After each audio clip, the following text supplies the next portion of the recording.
जय श्री कृष्णा। गीता में भगवान श्री कृष्ण द्वारा कही गई बातें मनुष्य को खुद से रूबरू करवाती हैं। अगर मनुष्य गीता की बातों पर सही सही अमल करे तो ना तो वो कभी असफल हो सकता है और ना ही कभी किसी से धोखा खा सकता है। इसमें कही गई बातें अनमोल।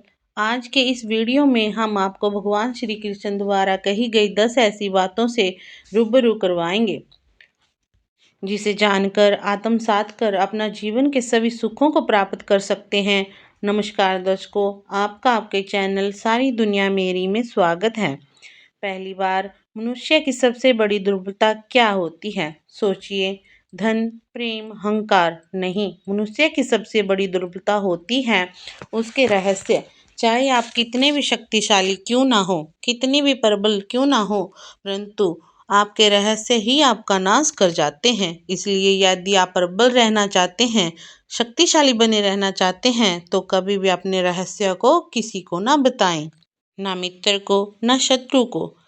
पढ़ने पर कौन कब शत्रु बन जाए कुछ पता नहीं चलता। जैसे कि भविष्य को रावण के अमृत कुंड का ज्ञान था, इसलिए प्रभु श्री राम रावण का वध करने में सफल हो सके। इसलिए उचित यही है कि आप अपने रहस्य को स्वयं तक ही सीमित रखें, दूसरे की नकल ना करें। मनुष्य जीवन की परीक्षा में सफल होने के लिए क्या नहीं करता, वो परिश्रम करता है, दौड़ता है, भागता है। ये सब करने के पक्ष में भी जब उसका कुंभ नहीं बनता तो वो नकल करने लगता है। जैसे कि हम अपने बचपन में ही स्मरण कीजिए, अपने बचपन की स्मृतियों का स्मरण हुआ। विद्यालय में जब आप परीक्षा देने जाते हैं तो क्या होता था?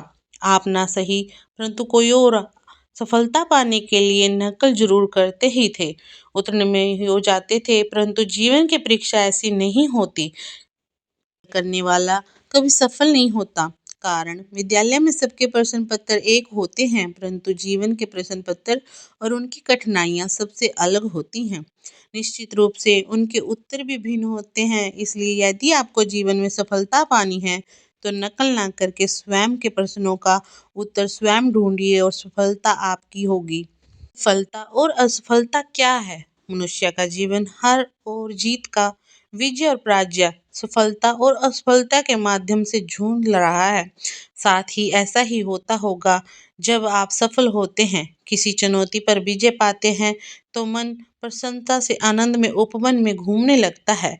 जब आप असफल हो जाते हैं तो मन दुख और पीड़ा के सागर में डूबने लगता है। परंतु वास्तव में सफलता और असफलता है क्या? जानिए और सोचिए। हमारी ये मनो की एक स्थिति है। हमारी शत्रु की विजय प्राप्त करता है तो हमारी मन भी पराजय स्वीकार कर लेता है।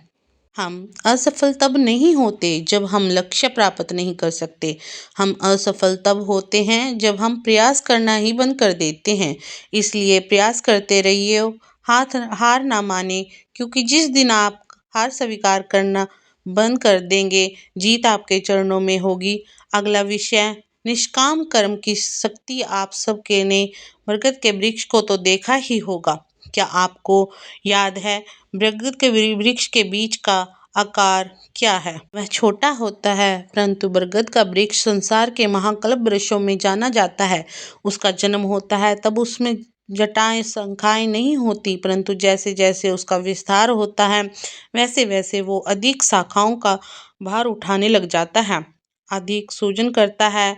वैसे वैसे ही उसकी शाखाएं जटाएं बनकर पहुंच जाती हैं और वृक्ष को सहारा देती हैं। यह जीवन का बहुत महत्वपूर्ण बात है। बिना लोभ लालच शुभ कार्य करें, अन्य लोगों की सहायता करें। धीरे धीरे अपनी जिनकी सहायता की वो आपके सहायक बनते रहेंगे, आपकी जड़ों को और भी बलशाली बनाएंगे, आयु में और आकर बढ़ाएंगे। संजीवन सहायता और निष्काम कर्म आपके मृत्यु के पक्ष में भी मरने नहीं देगा, को अमर रखेंगे। अगला बिंदु है, ज्यादा बोलना हानिकारक होता है। हमारा शरीर प्रकृति का एक महान आविष्कार है। इससे जटिल संचार संसार में और कोई नहीं। हमारा शरीर जितना जटिल है, यदि इसे ठीक से जाना जाए तो इससे अधिक सरल ज्ञान देने वाला और कोई नहीं है। हमारे शरीर में 5 इंद्रियां होती हैं जो हमें भाव, गुण और वस्तु का बोध कराती हैं। हमारे पास आँख है, नाक है, स्पर्श करने के लिए त्वचा है, कान है और जीभ है। सबका भिन्न भिन्न कार्य होता है। आंखों से देखना, कानों से सुनना, त्वचा से स्पर्श करना और जीभ से स्वाद लेना। परंतु क्या आपने कभी सोचा है, प्रकृति ने हमें दो आंखें दी तो कान दिए स्पर्श के लिए, ये पूरा शरीर दिया, परंतु जीभ केवल एक ही दी। ऐसा क्यों? क्योंकि प्रकृति चाहती है हम देखें अधिक, सुने अधिक, ज्ञान अधिक अर्जित करें और बोले कम, क्योंकि अधिक बोलने का नाश ही होता है। आमंत्रण देता है, याद रखिए अगला बिंदु है अपनों की पहचान कैसे करें। यह सदा ही किया गया एक क्वेश्चन है। यदि आगे बढ़ना है तो अपनों का साथ दो। सत्य कहते हैं अपनों का साथ देना ही चाहिए, परंतु साथ देने से पूर्व यह अवश्य होना चाहिए कि अपने हैं कौन, कहाँ हैं। क्या अपने वही होते हैं जिनके साथ हमारा रक्त का संबंध होता है, या अपने मित्र अपने वो होते हैं जो हमारे साथ रहते हैं, समय व्यतीत करते हैं, हमें आगे बढ़ाते हैं, हमारा साथ देते हैं, और वो जिनका साथ देने से समाज को कोई नुकसान होता है, धर्म की हानि होती है, यह सेज होकर भी सेज नहीं होते। इसलिए जब अपनों की परिभाषा का चुनाव करें तो उन्हें अपना माने, जा आपके साथ दे, अगला ऐसा प्रगति के लिए जरूरी है। अपनों से दूर होना, आप जिनसे प्रेम करते हैं, सदा उनके समीप रहना चाहते हैं, नहीं चाहते कि कभी अपनों से दूर होना पड़े, बिछड़ना पड़े, परंतु एक पश्चाताप अपनों से दूर हो जाना पड़ता है। ना आप अपने माता पिता से अलग हो सकते हैं, ना अपनी संतान से। जीवन के हर भाग पर उनका मार्गदर्शन कराते रहेंगे तो आपकी संतान स्वयं आपको ही चुनेगी। मार्ग के कांटों से स्वयं को बचाए, कैसी सीख है। इसलिए एक समय के पक्ष में अपनों से बनाई गई दूरी भी सदा लाभदायक रहती है। सकारात्मक सोच की शक्ति। आज मैं आप सबको एक कथा सुनाता हूँ। एक दिन एक व्यापारी अपने घर से निकला। घर से निकलते ही एक बिल्ली ने उसे व्यापारी का मार्ग काट दिया, जिससे व्यापारी घबरा गया और वो घर लौट गया और शुभ घड़ी की प्रतीक्षा करने लगा। और जब वो पुनः अपने घर से निकला तब वो वहां जा चुका था, जिसे राजा तक पहुंचकर उसे भेंट देनी थी। राजा को भेंट नहीं मिली, जिसे राजा क्रोधित हो गया। राजा ने उसे व्यापारी का व्यापार बंद करवा दिया। इस कारण व्यापारी क्रोधित होकर घर पर अपनी पत्नी से लड़ बैठा। पत्नी अपने बच्चों समेत से वापस चली गई। उस व्यापारी के जीवन में यदि कुछ रह गया था तो केवल अंधकार था, और इन सब का कारण वह उसे बिल्ली को मानता था जिसने उसका मार्ग काटा था। ऐसा ही एक दूसरा व्यापारी राजा को भेंट देने निकला और उसे व्यापारी का मार्ग में एक बिल्ली काट गया। तो व्यापारी घबराया नहीं, परंतु ने आगे बढ़कर अधिक उचित समझा। राजा तक वो समय पर पहुंच गया। राजा प्रसन्न हुआ और राजा ने व्यापारी को अपना व्यापार बढ़ाने की अनुमति दे दी, स्वर्ण आभूषण दिए। जब व्यापारी घर पर पहुंचा तो पत्नी का आभूषण और अपने बच्चों को देने के लिए वस्त्र लेकर गया। प्रसन्नता थी। आप दोनों के साथ एक ही प्रकार की घटना हुई है, परंतु दोनों प्रतिक्रिया भिन्न थी। ऐसा ही हमारा जीवन भी है। हमारे जीवन में प्रशंसा का अपना ही स्थान है, परंतु कई अधिक महत्वपूर्ण हमारी प्रतिक्रियाएं हैं, हमारे सोच का प्रभाव है, जो कि यह हमारी जीवन को आकार देता है। इसलिए अपनी सोच को सकारात्मक रखें। हम सभी अपने जीवन में कोई कार्य करते हैं।